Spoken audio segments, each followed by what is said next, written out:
You got it? Perfect. So welcome everyone. Thanks for being here. Thank you for your time. I know that a couple of you are taking midterms if I'm not making it up. But thank you so much for your valuable time for being here. My name is Iram. I'm the Student Brand Ambassador Manager for Kaplan. I have been with Kaplan since July 21. So it's going to be 3 years for me. I love working with UCLA students, supporting them. That's my favorite campus, I would say. Don't tell it others, you know.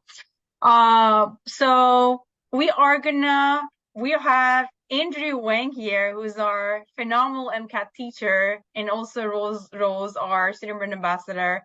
So I'm gonna let Andrew introduce himself and also Rose, and then we can go ahead and get started. Great. Well, I'm Andrew, as Ira mentioned.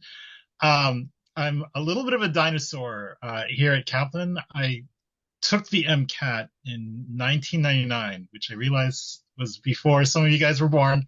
I did well. I was pre-med as an undergrad at UC Irvine, so in our south on the 405. I started teaching MCAT for Kaplan. I went through a kind of an interesting journey, which I won't get into here unless folks have questions at the end. But I ended up attending graduate school at UC Davis, continued teaching MCAT, started teaching some of the other tests we have at Kaplan, worked a job not related to Kaplan for a couple of years, and I loved teaching. I came back to Kaplan because I love the MCAT. I love science. I love teaching. And so I've really been doing that part-time or full-time in the years since. So I'm very excited to be here. I'll say maybe a few things along the way and at the end. But I've been teaching the MCAT. I've been steering folks towards medical school. I didn't attend myself, but I'm very, very happy to be your guide on this part of the journey tonight. Perfect. Thank you so much, Andrea. Excited for your presentation. And I'm going to let Rose introduce herself as Rose, our student brand ambassador, who's also a main point of contact for pre-med community. Rose? So my name is Rose. Like Iram said, I'm a student brand ambassador. So I'm a student here at UCLA.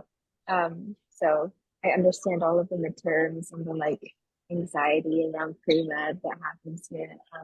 So yeah, if you have any questions about Kaplan or even just about UCLA, feel free to reach out. Yeah, thanks for confirming that I'm not making up. This is a midterm season, so because I was a little bit hesitant about that. It's a midterm season, we should be. So thank you so much, Rose and Andrew. So we're gonna go ahead and get started with the benefits slide. So Andrew, if you don't mind, go to the next slide. Awesome. So as a Kaplan partner, so you have an access to our couple of benefits, including course discounts. So if you're a member of pre-med community, you are gonna get 15% off on Kaplan courses, including live online, on demand, and also in person. I know that there are a lot of in-person courses coming up, live online courses coming up. So we want to make sure that you are going to save a couple of bucks when you prepare for the MCAT.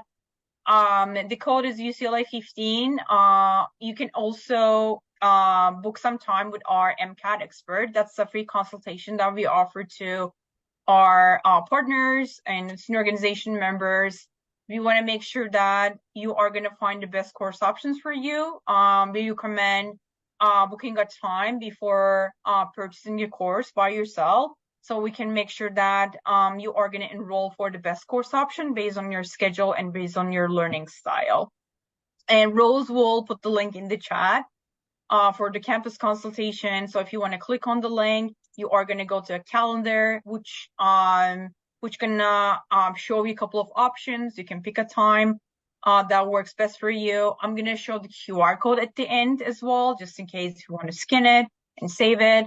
And you can talk about anything with your with one of our MCAT experts, so we can make sure to help you. We also offer a giveaway this quarter and next. So when you scan the QR code, you are gonna enter for a chance to win Delta Lens gift card, Hotels.com gift card, and also med school admission consulting package. That consulting package includes application review, mock interviews, letter of recommendation. So anything you need from our MCAT experts in terms of applications. So we want to make sure that you are going to enter for this giveaway. And also, when you fill out the form, it's going to be short form, you are going to receive a digital study guide to your inbox. So whether you're a freshman or you're a sophomore, at least you can start from somewhere by skimming through that information on the digital study guide. Last thing is we are offering live online events. So when you enter for the giveaway, you're going to also receive a reminder of those MCAT events coming up with our MCAT experts. So a lot of things, a lot of information, a lot of resources for you. So we want to make sure that you're going to get all of them. Make sure to fill out the form. If not, that's totally fine. We want to make sure that we're going to help you any way we can. Andrew, stage is yours, I guess. All right. Well, thanks. I want to start with this question. I want to get you guys typing in the chat. So the question for you guys is, why are you here in this event tonight on this rainy evening? Why are you spending the time to learn about the MCAT? And you can give, off the cuff answers, but I do like to have some interaction when I teach. So type in if the keyboard is convenient, if you're not, I suppose, on a phone or tablet that lacks a keyboard. What are some reasons that you guys are here at this event? Let me know. Type in the chat if you have a chance. Planning to take the MCAT this year? Studying this summer? Great. Okay. And there's someone privately chatting saying they don't have a lot of experience and they want to know kind of where to start with things. So great. Glad to hear. Yeah. Tessa, the MCAT is intimidating. It absolutely is intimidating. I think you hear a lot of stories. It is a big obstacle for a lot of folks. And historically, it really does prevent a lot of folks from getting into medical school. But all that being said, I hope that you have in mind that your goal is not just sort of doing well in the MCAT. Your goal is doing well so that you can get into medical school, so you can wear the white coat, so that you can be a medical student, continuing in the path to the next step, other medical training. I mentioned earlier, I didn't myself personally attend medical school. I love teaching, and I've sort of been an MCAT teacher for 20 plus years. My younger sister actually, out of high school, she did her undergraduate in Texas. And I was able to help her a little bit. She took a Kaplan course. She ended up going to medical school in Texas, and she's now a practicing physician. It is not an easy path. But, a lot of folks think about the MCAT as this huge barrier, this huge thing that's in the way, preventing you from reaching your goals, going to medical school, becoming a doctor. I want to submit to you guys that the MCAT is designed to reward people who think and have learned the material and have developed the thinking habits and patterns that will help them succeed as medical students and as future physicians. There are times when I do these events when I'm in person, I'm standing in front of a whiteboard, and I'll just open with, the MCAT is designed to blank you. And I'll just take responses from the audience. I'll hear people be like, designed to trick you or punish you or, twist your mind or do all these things. But I really do believe, and I want you guys to at least be open to the possibility that the MCAT is there and it's designed to reward the people who have the skills that medical schools are looking for. So let's get into some of the basics about the MCAT and such. When should I take the MCAT? I know some folks have had some questions about that. As you begin to think about MCAT prep, having a time frame is a good thing to keep in mind. Don't plan to cram for the MCAT. It really isn't a good idea.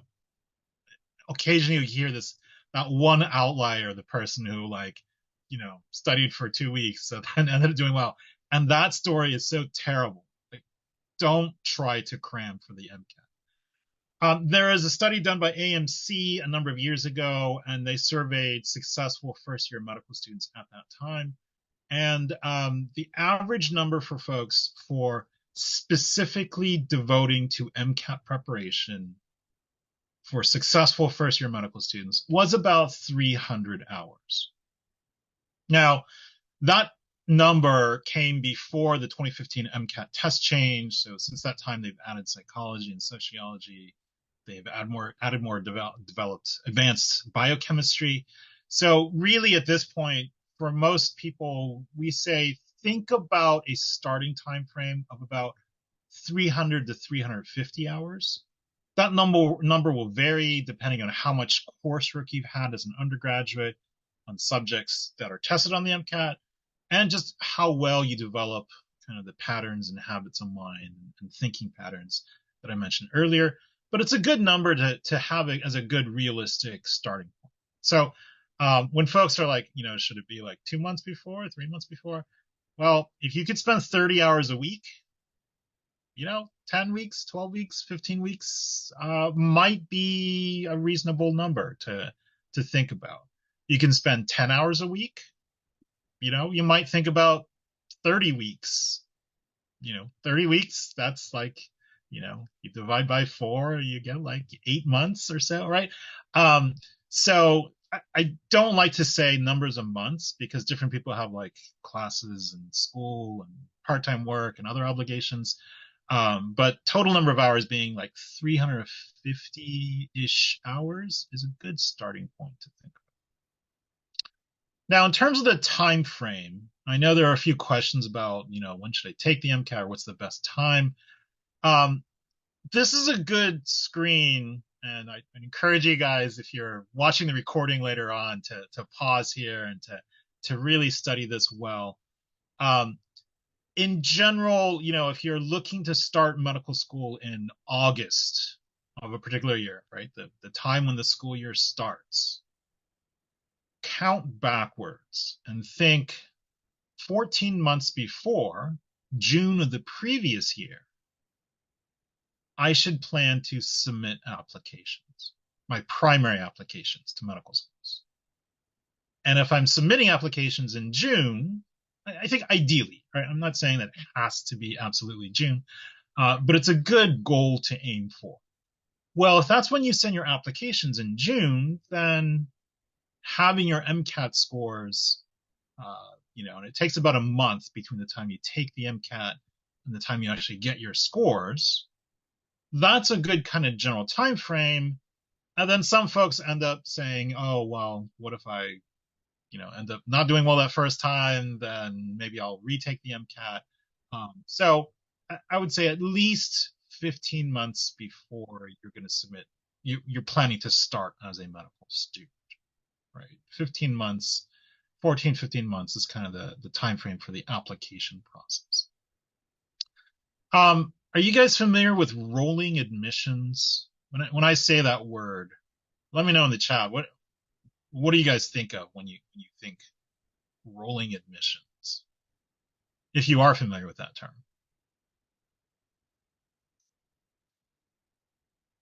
If you aren't, that's okay. I'll say a few quick words about it. This gets to the idea, yeah, first come, first serve sort of thing. Yeah, if you think about a medical school admissions officer's job, right? So-and-so is admissions officer at X medical school. They're looking to have, let's say 400 students in their entering medical school class in August. Well, applications start coming in 14 months before in June. And so they're looking at applications that come in June, and they're starting to make decisions right away about, is this person someone we're going to say, yes, we'll go give a secondary application and then invite them maybe to an interview later on in the process, or no, or maybe a small number that they'll say, well, we're not totally sure yet, and we'll go on the way. So if you're looking to have 400 students, you might send, 1,000 acceptance letters. It could be 1,200 or it could be 1,500 acceptance letters. And of those who are acceptance letters, right, you've got like some fixed number of folks that you're going to say we're willing to invite them to an interview. And so let's say that number is whatever, 3,000. Well, as June comes along, they've got sort of 3,000 people they're willing to invite to the next step of the process. They're going to weed out some folks along the way, but some folks in June who submit their application in June, they'll start making decisions about. Then as more applications come in, July, August, September, they're making more decisions about the folks who sent their applications at that time. And so if you actually look at posted deadlines, it's oftentimes like November, December, January. And it's true, like your application won't be automatically denied if you apply later in the stage. But the med school admissions officer has fewer invitations to go on to the next step at that point. Because of that 3,000, for instance, maybe they've already sent out, 1,000 by the time July is done. Well, they've only got 2,000 left at that point, so they can be a little pickier farther along in the process. All right, so that's a little bit about MCAT. You might think like April, May before you send applications in June, which is 14 months before the time when you want to start medical school as a first-year med student in August of that next year. Does that kind of make sense? I know there are a few questions that came in with registrations, but let me know in the chat if I'm making sense in terms of the time frame, the general time frame. Things. And I think for a lot of folks, like if they're in school getting their bachelor's degree, and they're thinking, oh, well, if I want to start med school right after my senior year, then my senior year is part of that 14 months. Then I got to take the MCAT in like April or May of my junior year so I can submit applications in June of my at the end of my junior year. So I can go through the whole process so I can start in the fall after my senior year is done, right? Which is kind of how things would go. But then if you have a gap year or one gap year or 2 gap years, you can see on the slide how you can push things back a little. I would encourage you guys, if you haven't thought about a gap year, to really consider it. I think there's a lot of factors that go into the decision, but I will say, don't be afraid to take a gap year or 2. The average age of the entering first-year medical student in America is now about 24 years old. So a lot of folks are done with college at 21, 22, take some time off, and then go to med school at the age of 24. So it's certainly not uncommon to see. Well, the other thing about the MCAT is, well, okay, if I want to, take the MCAT in April or May of my junior year, well, do I have enough classes under my belt? So what are some things I need to know in order to do well on the MCAT? And biology, the left column here, biology, biochem, general or first year, general chemistry or inorganic chemistry, organic chemistry a full year, physics. We put in blue some of these really high yield, important topics. Biochemistry, it is possible to study and learn biochemistry for the MCAT without having taken that course as an undergraduate. and do well on the MCAT. But it takes a little more time. It takes some um, dedication to learn at least the basics of biochemistry.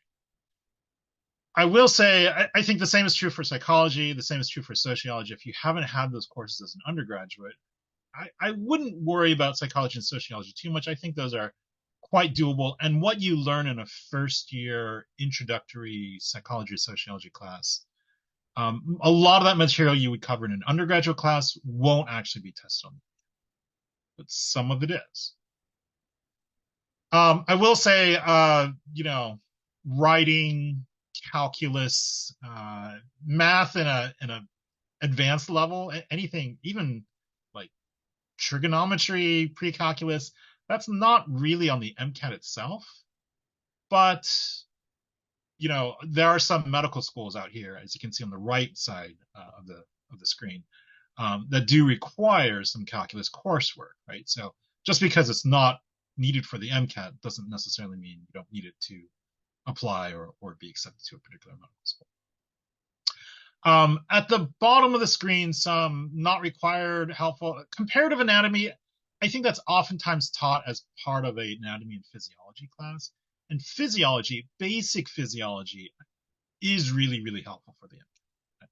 Genetics, I think Mendelian genetics, what you might learn in a high school biology class, maybe a lower division genetics class, quite helpful.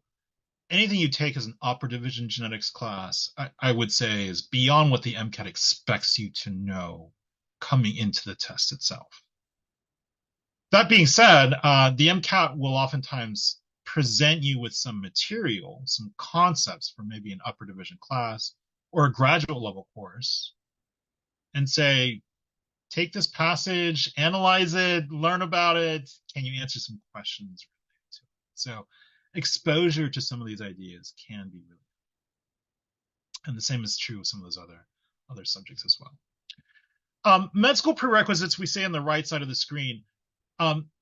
We're not saying that every single med school has the same prerequisites. So definitely, if you have in mind a list of schools you want to apply to, if you want to stay in California, if you want to go to UCLA for med school, look at the specific requirements. UC Irvine, the UCs are all going to have pretty much the same med school requirements, but the Texas medical system, other schools and other places in the East Coast, private schools versus public schools, every med school deserves at least a little bit of research to see are there undergraduate courses that require just in order to be an accepted student, but keep in mind at the same time sort of what's tested on the MCAT as well. Cool. Let's get into scoring. A lot of folks, start the process and they're thinking, well, what's a score? What's a good score? Like, and the first thing I'll say is that it's not a pass-fail test, right?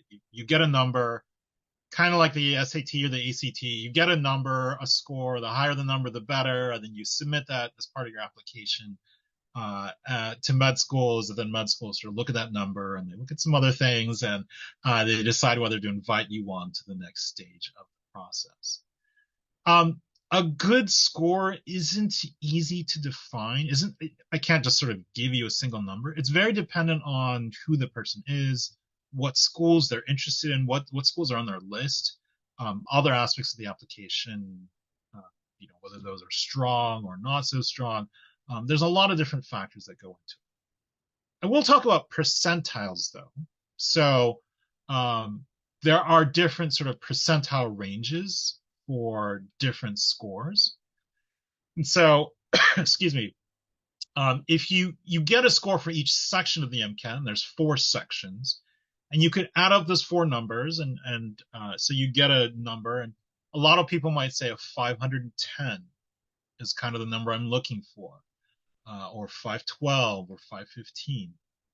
If you score somewhere in the 509 to 514 range, that's a pretty competitive score. It puts you in the top 25% of test takers. A lot of people, at the start of this process think, oh, well, I want to aim for a 520. And a 520 is a really good score. It will place you in the top 10% of test takers, people who take the MCAT. Um, Having a great score doesn't mean you're automatically accepted, right? As I mentioned, there's going to be other factors: your undergraduate GPA, your letters of recommendation, your essays, your interviews. But a competitive MCAT score can definitely put you in a good position where admissions officers are willing to take a little bit more of an in-depth look at your application, and it may balance out other factors in your application as well. Let me say as well, if you guys have questions, feel free to put them in the chat as I'm going through. I have definitely things I want to say, but I do also want to be responsive to your concerns. So do feel free to ask questions in the chat. Well, med school admissions factors that I mentioned, right? In the upper left, this MCAT score and GPA, we boldface those because those are the really big numbers. And there's always this kind of formula, and the formula varies a little bit from one school to another, but they'll like take your GPA and then maybe they'll square it and multiply it by some number. And they'll add some number to it, and then they'll take your MCAT score and they'll do some math to it. And then they get two numbers and they join them together in some form. And then they say, all right, those are your big quantitative factors. And then there's the other factors on the left side here as well, right? Your experiences, maybe in a clinic or a volunteering setting, your research experiences, how strong your personal statement, how good your interviews were, your letters of recommendation, your achievements that you describe in your primary application. All of those things play a role, but they're not as strong of a role generally as your MCAT score and GPA. And so they really, most med schools will look at those two numbers, come up with some number that they keep private and keep secret and they don't publicize. But on the basis of those two numbers, they put you in one of these categories on the lower right. An application that's a presumably admits, but then they'll look at those other factors on the left side as well. Or an application that's presumably deny, but they're saying, we might be willing to take a quick look at everything else to see if there's anything that's outstanding, or an absolutely deny. If your numbers, your MCAT score and your undergraduate GPA are just not to the level that they want you to be at, it's not they're trying to be mean. I mean, there are admissions officers who do have a little bit of a mean streak, I'll say. But in general, I'll say they're not trying to be mean.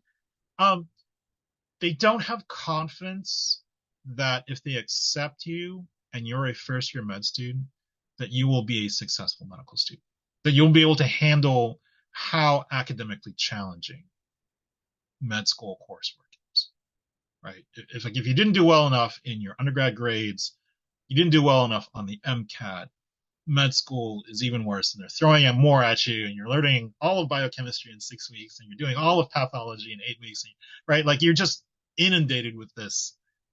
The phrase is, trying to drink from a fire hose in a sense. And they're not trying to be mean. They're saying, we don't have confidence that you're going to be able to handle it. And we're afraid you might drop out. And so they'll give you they'll put you in the absolute deny category. Notice there is no category of absolute admit, right? There is an absolute deny.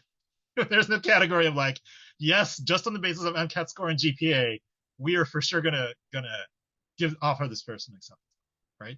They're always gonna have these other factors and look at these other things and invite you for an interview and see how you do, right? Just because those other factors can tank your application later on. All right. So, MCAT score is important. Strong undergraduate GPA is hugely important. Between those two factors, though, right, you don't do well in the MCAT, or if you have time and you haven't taken it yet, you can study for it in space of 10 weeks or a few months or maybe half a year or a year. There are folks who improve their MCAT scores tremendously. Whereas your undergraduate GPA, especially by the time it's your junior year or so, it's really hard to change that significantly. You can definitely aim to do so if you need to. An upward trend is better than no trend or bad grades. But there's not a whole lot you can do to change your undergraduate GPA. a lot in the space of a few months. There is a lot you can do with your MCAT score. So, all right, you might be listening to me talk, and you might be saying, all right, well, okay, the MCAT's important. I need to, be ready in a certain time frame. Where do I even start studying?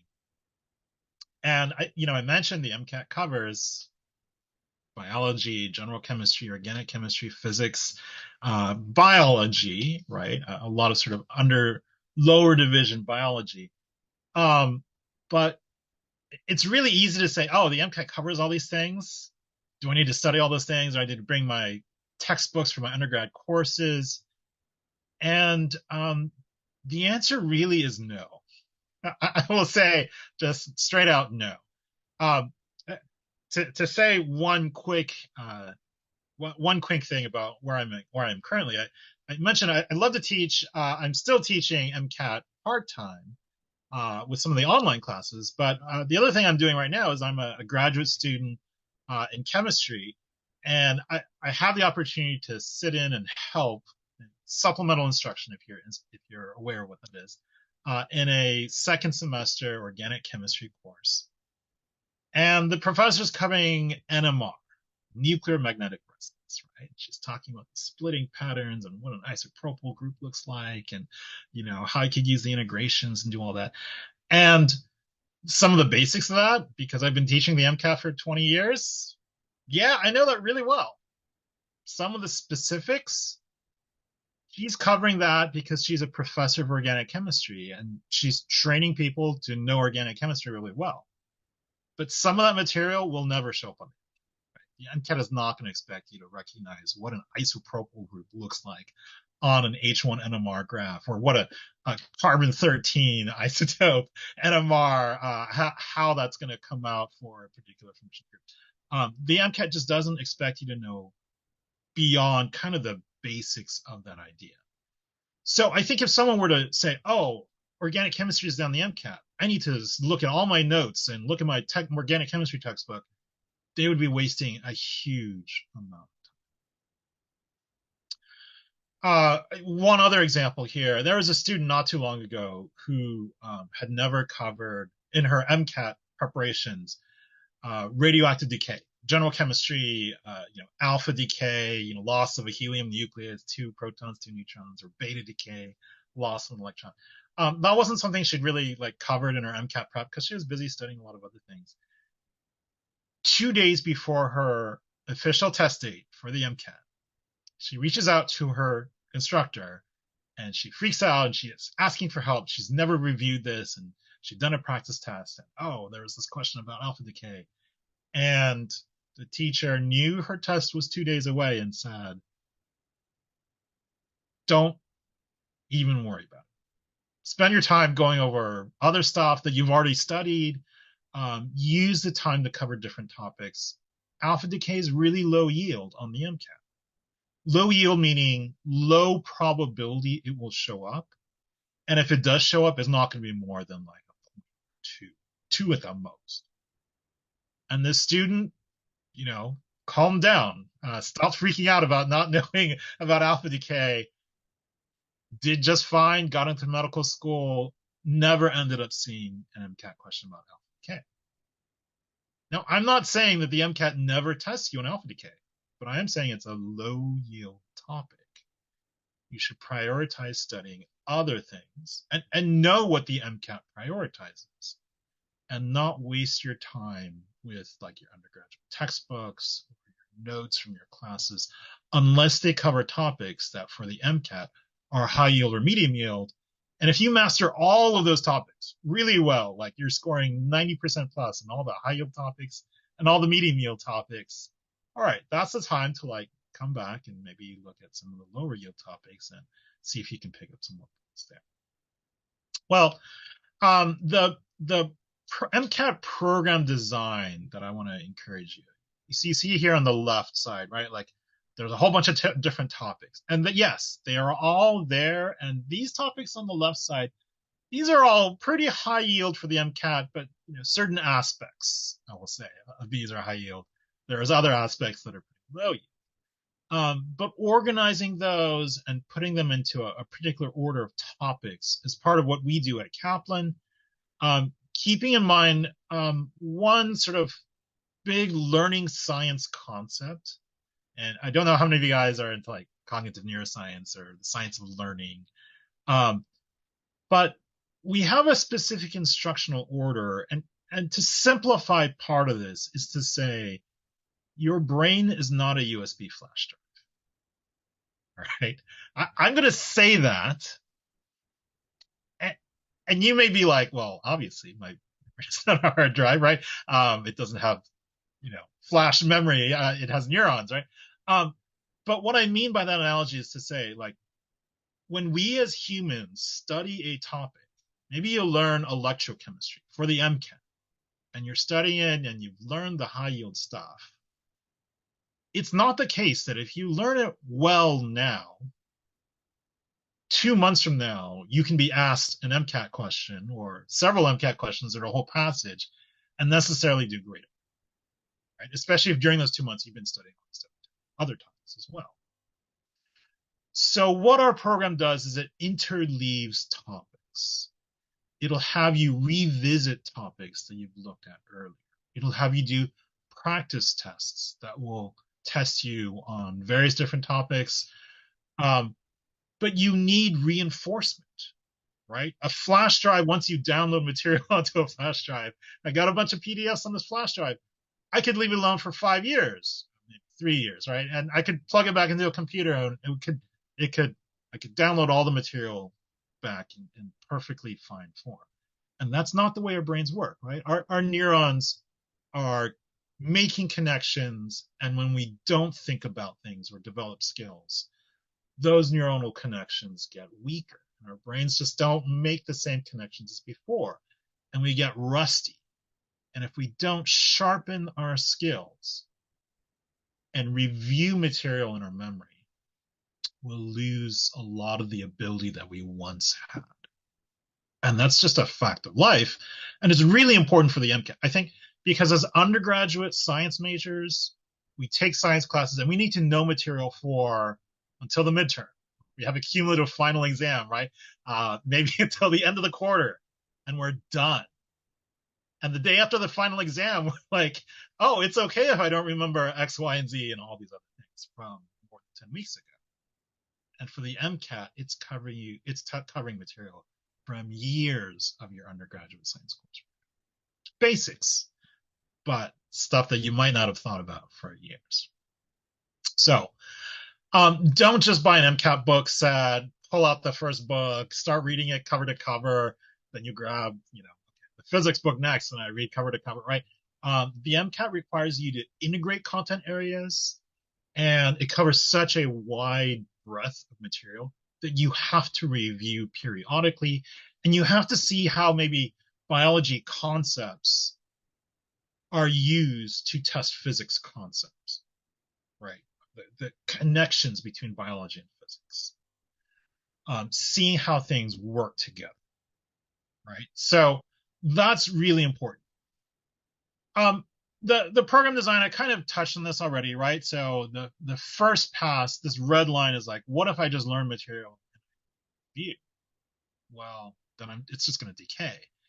And if I review once, right, that second pass, and I get that blue curve, and I can trace down, and then, oh, I got this blue exposure, and now my skills are pretty good. And then as time goes on, maybe I start to decay, I get a little rusty in that, and then I get a third exposure, and I get this yellow, I jump onto the yellow curve, and I get better at that as well, right? So spaced repetition, instructional order, as we mentioned, and incorporating high yield content.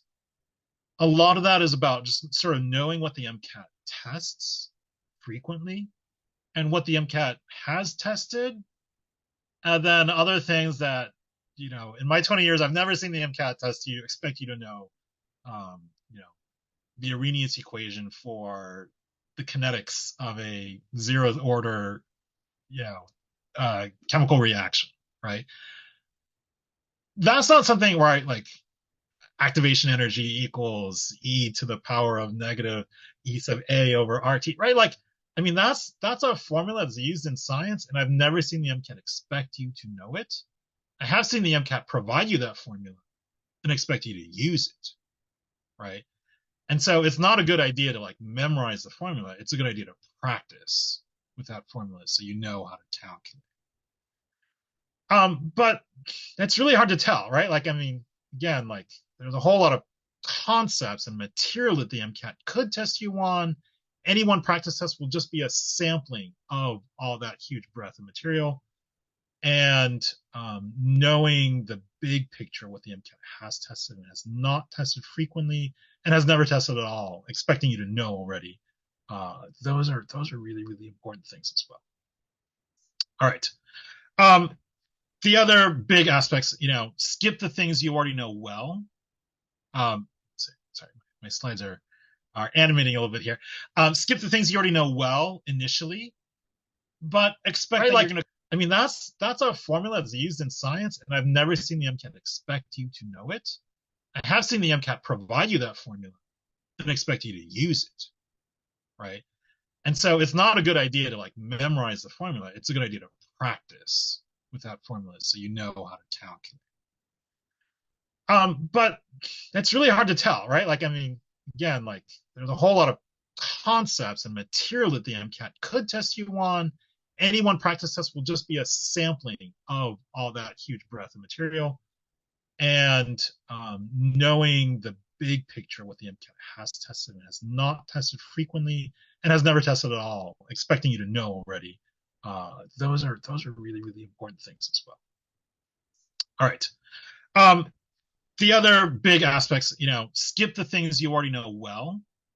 Sorry, my slides are animating a little bit here. Skip the things you already know well initially, but expect that you're going to come back later on and take practice tests and revisit some of those things to reinforce. But in your initial pass, you may need to really focus on some of that material you've never studied or you don't really know very well, or you're rusty at this point in time. Science content that's most important to study. Let me say that the content, yeah, the content is important, but the content is the vocabulary. It's the language that the science is the language that the MCAT speaks. But what is really testing you on is using that language to test you on your thinking skills. So this graph, I mentioned earlier, there's 4 different sections. And so there's going to be a bell-shaped curve for each of those 4 sections. But like, let me say the connections between ideas is important, right? Like almost every section tests you on biology. The cars section where they give you passages not related to science doesn't test you on biology, right? But circulatory system, right? That's a topic in biology, right? How the heart pumps blood and arteries and veins and all that stuff. On the MCAT, you might see questions about the circulatory system in the chemical and physical sciences section. They might ask you about circulatory physics and how Bernoulli's law and the continuity equation apply to blood circulating through a particular arterial blockage, right? And so you can see how aspects of Bernoulli's law and fluid dynamics can apply to blood flowing in the human body. That's part of what the MCAT expects you to be able to think about, to adapt to, not just studying fluid through a pipe, but understanding that pipe could also be part of some circulation. All right, there's so much more I could say, but I do want to give you guys time to think about things and to ask questions as well. Let me say each of the science sections requires integration of content. So no one of these graphs is just all one color. No one of these bars, these horizontal bars, is all just one color. Every section on the MCAT, except for cars, the critical analysis and reasoning section, which doesn't require any prior science knowledge. The other 3 science sections, there's going to be some biology, some biochemistry, some other sciences, and you have to be able to have that adaptability. This is different from the way your college courses have been taught, right? Like your physics professor teaches you physics, and they're not necessarily drawing connections to blood in the artery, or where would blood pressure be highest, the top of your head or the bottom of your foot, or near your hips, right? Those aren't things that your fluid dynamics professor is going to teach. All right.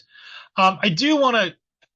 Oh, this slide is really great. And let me say there's different thinking skills and knowledge that the MCAT expects you to be familiar with. But I do want to get into some broad statements and then a specific practice MCAT question just to illustrate some ideas.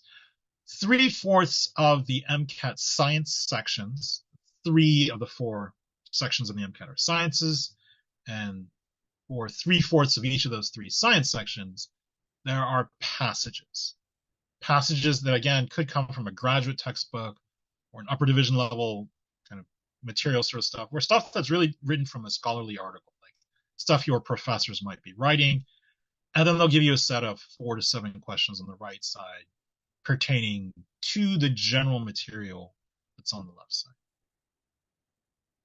There's a lot we could say about this, but that's what our course is about, right? Helping you navigate the passages, passage-based questions, and also the other 1/4 of standalone questions. So here's like a standalone question. It's about the sodium potassium pump, an ATPase, and a hypotonic environment. I don't want to get into the specifics. Just again, I could come back to it if anyone's really, really interested later on, after I wrap up the main part of my talk. But to say, look, there's 4 answer choices. There's no guessing penalty. The answer in this case is A, but it requires that you sort of think through a couple. And so standalone questions make up about 1/4 of the science sections, the 3 science sections that make up the 4 of the 4 sections on the MCAT. All right. So maybe your friend or someone you heard about got a 520 in their MCAT. Does that mean that you should study exactly like they did? What do you guys think? Let me know in the chat. Is it a good idea to do what that person who got like an amazing score? Is that what we should do for studying for the MCAT?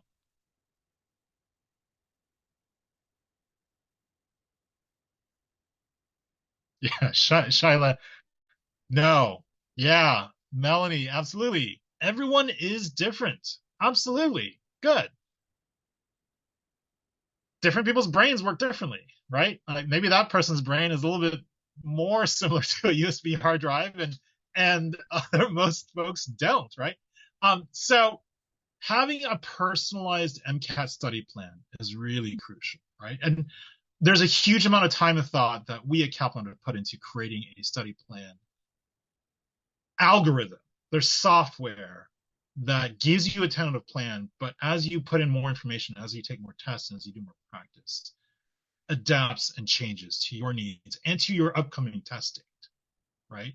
So if your test date is like 3 months away, we're going to hit you with a lot of high yield material. And if your test date is 8 months away and you're already doing pretty well, we're going to include a lot of the high yield material for you to study, and as well some of the medium and lower yield topics as well, right? So there's a lot of stuff that goes into that, and it seems really simple. Say, the Kaplan account on my login says for me to do these things on this day, but there's a huge amount of time and thought, and I was part of the advisory team that went into creating the software that goes into this. Realistic practice, we have a huge amount of practice MCATs. AMC is the American Association of Medical Colleges. They're the official folks who would write and administer the official MCAT. Every AAMC released test is already incorporated as part of our course. But on top of that, there's only a handful of those. So we included Kaplan full-length practice tests. So every Kaplan student gets 17 full-length practice tests. Full-length, each of those tests is a 7.5-hour experience for a standard test timing. That's what the real test is like, 7.5 hours. And if you're hearing that for the first time and thinking, oh my goodness, 7.5 hours sounds like that's crazy. It kind of is if you don't train.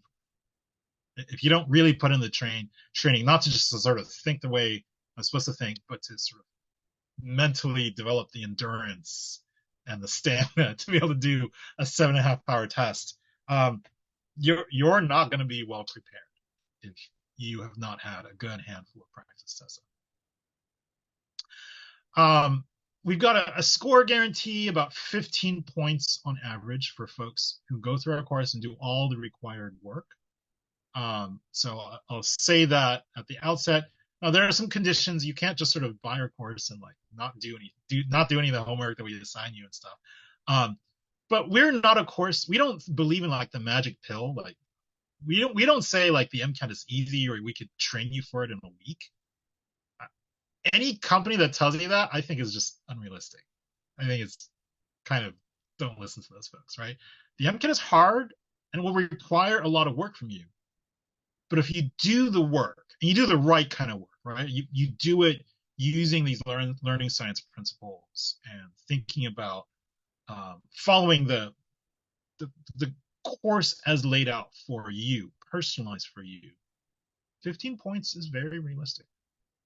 I have had colleagues and former students who've had 20 points, 25 points.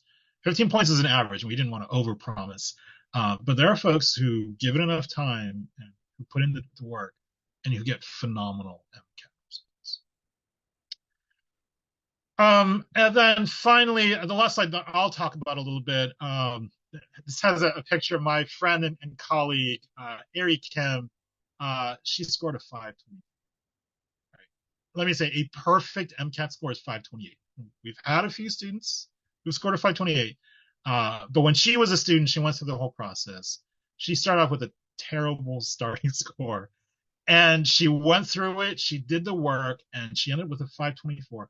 Now, she had a PhD in biochemistry before she started studying for Kaplan, with Kaplan. Before she started doing MCAT preparation, she had a doctorate degree. Like, she had contributed to the field of biochemistry with a thesis and a dissertation and stuff.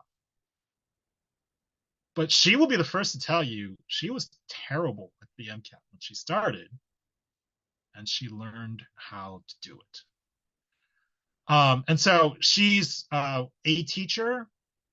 Our courses, our different course options include like different time frames: 6 months, 9 months, 12 months.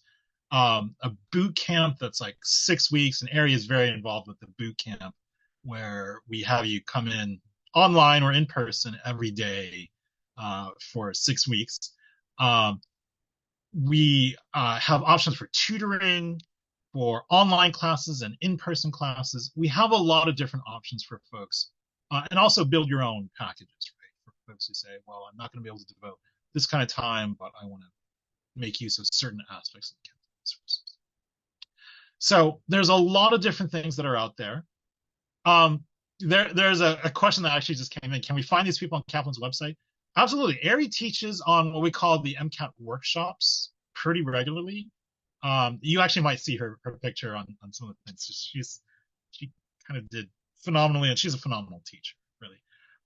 But she's definitely not alone. I think one of the great things, and one of the reasons why I still teach for Kaplan, there's still things that I learn from my colleagues and coworkers, and we really have a team approach, right? Like Ari teaches a workshop tonight on neuroanatomy, different structures of the brain, and John teaches tomorrow night on organic chemistry concepts, and Angel teaches the night after that on other things. And we really do believe in this team approach to helping you.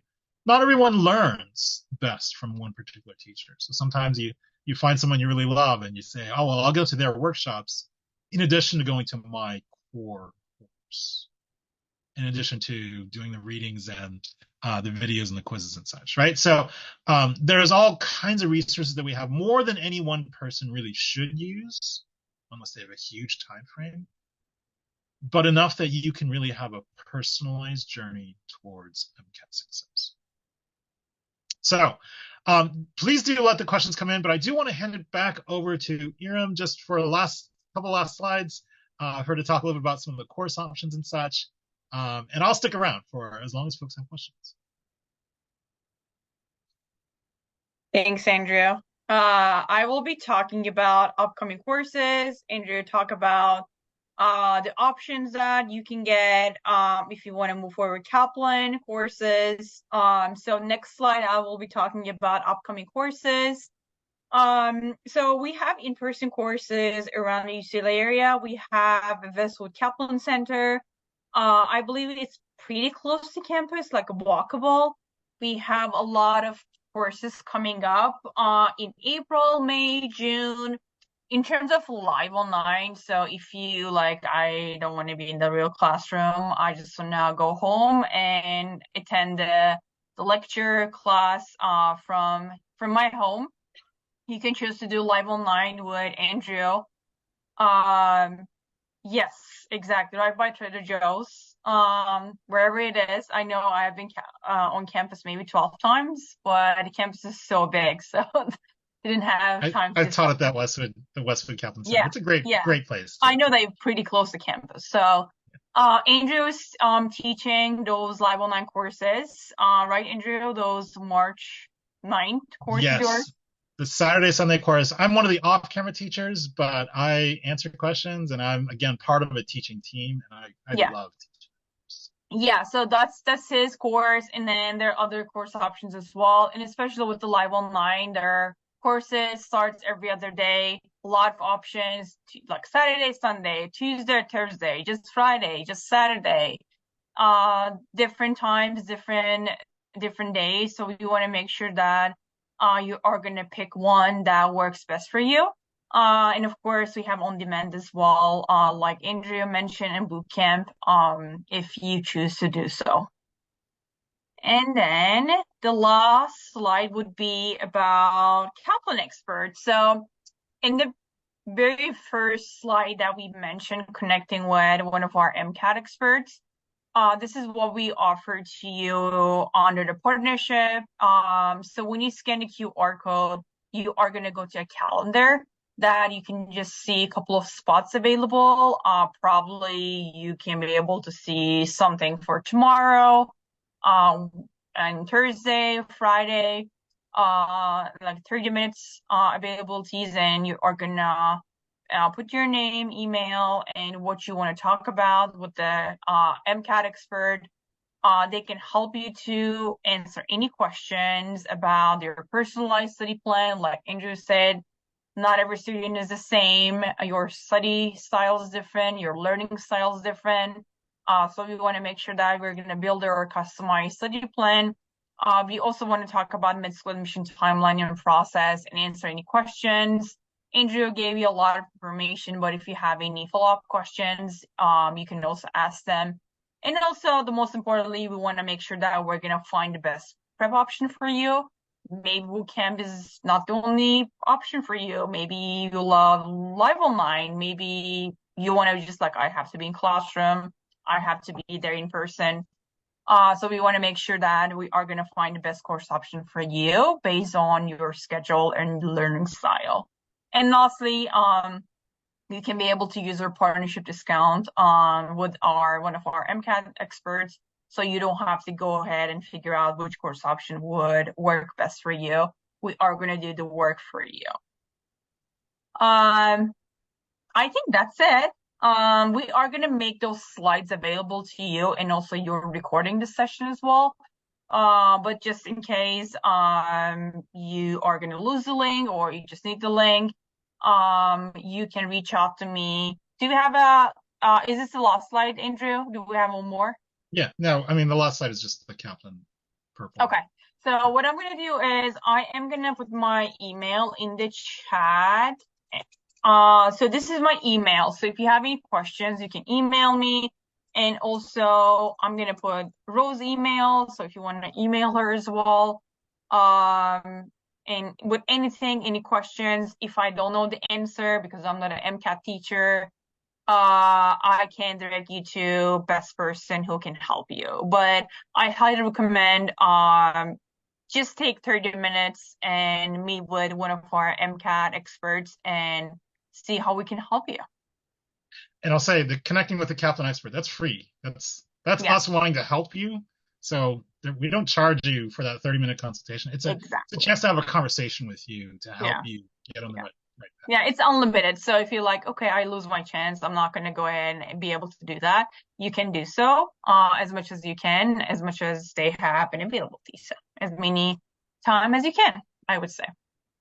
Um, Andrew, do you have anything else to add, or I think we're done Um, with the presentation. yeah, Do you I'll want to just share say a that, couple of you know, things? yeah, don't underestimate the MCAT. Like, give yourself enough time to prepare for it. It's serious. It is hard work. At the same time, don't overestimate the MCAT and be like scared of it. Like, there is a way you can study for and prepare and train yourself to do really well in this test. I absolutely believe that. One of my colleagues has this great analogy. I was in this online class and he's teaching this MCAT question. And he was like, how did you guys go about this question? And they were talking about this one method they were going through. And he said, well, what I would do is I would look at this, this, and this, and that would get me to the answer. And all the students in this online class were like, oh my God, like, how did you do that? And he said, look, if you went to a restaurant and you ordered soup, and then you took a fork and you tried to eat the soup with the fork, you would be really frustrated. You'd be like, this is taking me forever and it's not really getting me anywhere. And I'm like, why is this happening to me? And if you learn to use the spoon, you're just going to be just so much better. Right. And his point was with the MCAT, there are hard ways to do MCAT questions and passages. There are hard ways to prepare. And there are ways that you can learn that, learning to use a spoon, I guess if you've never used a spoon before, might take a little doing, but they're just so much more effective. So I encourage you guys, eat the soup with a spoon. Right. So I'll leave that as my final message, but I'm absolutely here for you guys if you have questions. Yeah, feel free to put your questions in the chat or come off mute to ask any questions. We're gonna stick around for a few more minutes, but other than this, thanks for having us. Austin, if Yes. you're